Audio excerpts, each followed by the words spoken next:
Hey everyone, welcome back to the channel. In today's video, I'm walking you through my updated 3-step batch juicing process, the same system I use every week for my own family and my juice business. Whether you're juicing for yourself, multiple people in your household, or you're running a small business and looking to save time, this process is going to help you stay consistent, organized, and efficient. I've learned that the key to making juicing sustainable is having a system that works for you. Grab your produce, your favorite knife, and your juicer. I'll be using my Kuvings Auto 10 Plus for this video. Let's get into it.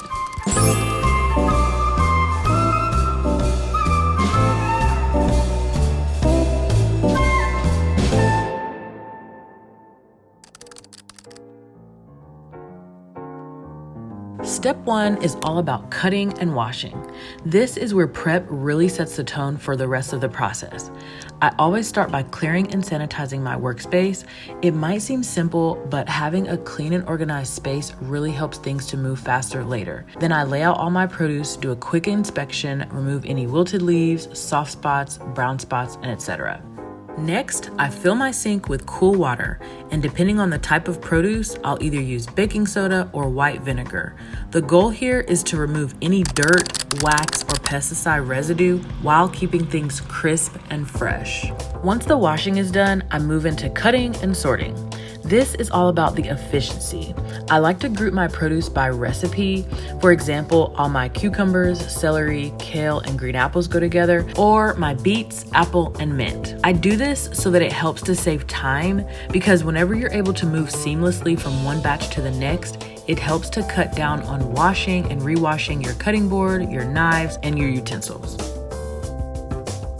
Pro tip, if you're new to juicing, invest in a few large prep bowls or containers to keep things separated. It's one of those small changes that really does make a big difference in how smooth your juicing day goes.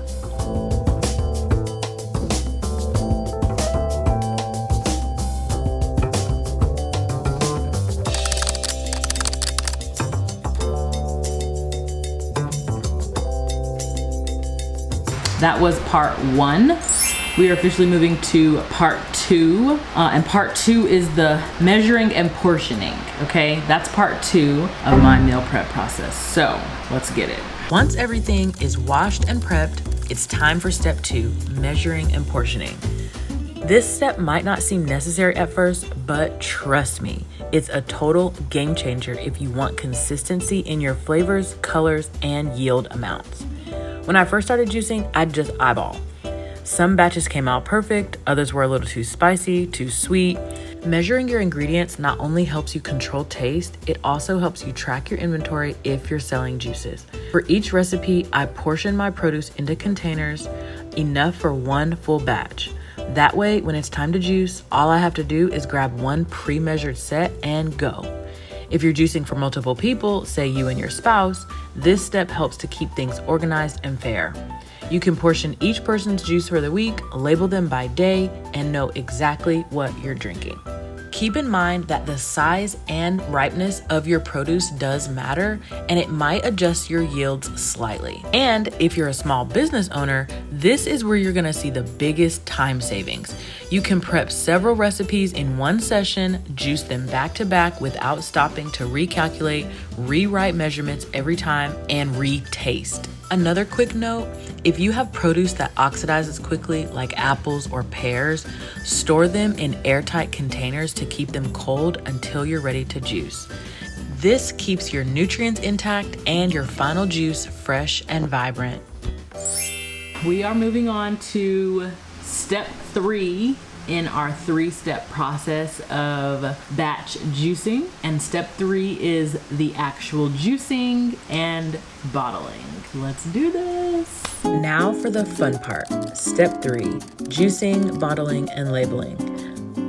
This is where everything comes together. I always like to start with my lighter colored juices first, things like celery or cucumber blends, before moving into the deeper pigments like beets or carrots. That way, you avoid color bleeding between batches. And if you're juicing for just you and your family, you don't have to take your juicer apart for different recipes.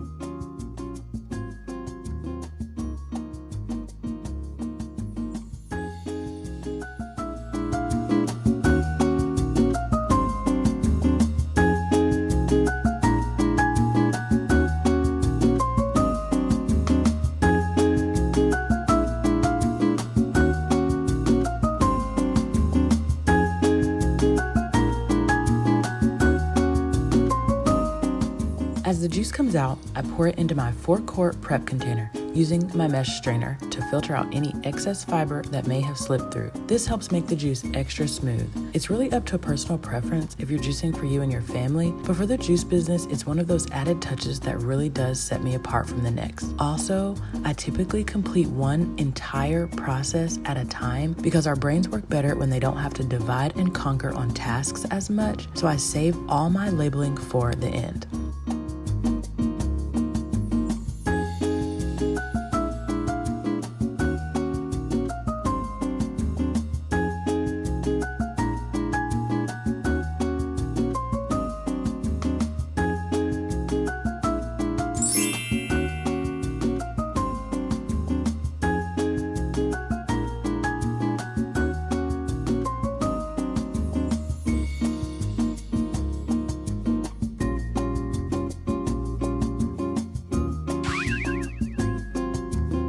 As you can see, I was full-fledged into making gallons of juice for the business by the time I got all my labels in. Let me know if you'd like a separate video on where I get my supplies from. As you can see, I'm using my Kuvings Auto 10 Plus. I love it because it's efficient, quiet, and pretty easy to clean, which is super important when you're juicing in volume.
Everything is bottled and labeled. I store my juices in the freezer as soon as possible. Plastic is ideal for freezing, but glass mason jars work well if you leave the lid off. I tell my customers that fresh juice lasts 3 to 6 days in the fridge and 3 to 6 months in the freezer.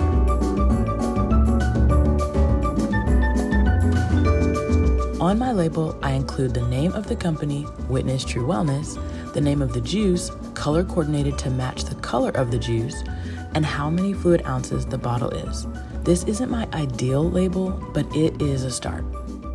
And that's it, my updated 3-step batch juicing process. This process has helped save me so much time, reduce waste, keep my weekly juice consistent for myself, my family, and my business. So that is going to conclude our 3-step juicing process. So